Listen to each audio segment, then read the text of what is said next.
BNSS कलम 172 मध्ये नवीन कलम आणलेला आहे। त्या कलमामध्ये असं सांगितलेलं आहे की person bound to confirm to lawful directions of police. तर मित्रांनो, यापुढे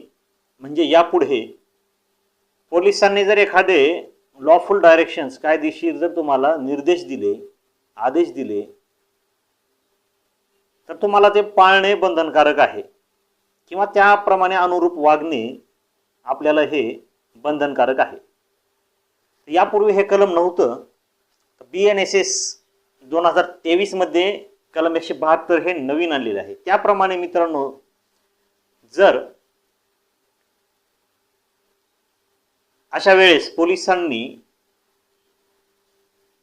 एखाद्या जमावाला, एखाद्या व्यक्तीला, एखाद्या एक ठिकाणी जमलेल्या लोकांच्या समूहाला जर एखाद्या पब्लिक सर्वंटने एखादी डायरेक्शन्स दिले, कायदेशीर डायरेक्शन्स आहेत की आपण इथं थांबू नये, इथं एकत्र जमाव करू नये, किंवा इथं एकत्र आपण धिंगाणा घालू नये, किंवा इथं येण्यास मनाई आहे, इथं एंट्री करण्यास मनाई आहे, किंवा एखादा शासन आदेश निघालेला आहे, त्याप्रमाणे जर ते एखादे लॉफुल डायरेक्शन्स देत आहेत, असे दिलेले डायरेक्शन्स हे all persons shall be bound म्हटलेलं आहे, म्हणजे की सर्व व्यक्तींवरती ते बंधनकारक आहेत। आणि असे डायरेक्शन्स हे कधी दिलेले आहेत की given in fulfilment of any of his duty. तो त्याच्या ऑफिशियल ड्युटीचा तो भाग आहे। तो ड्युटीवर असताना अशा प्रकारचे पोलीस अधिकारी तो आदेश देतोय एखाद्या व्यक्तीला, एखाद्या व्यक्तींच्या समूहाला।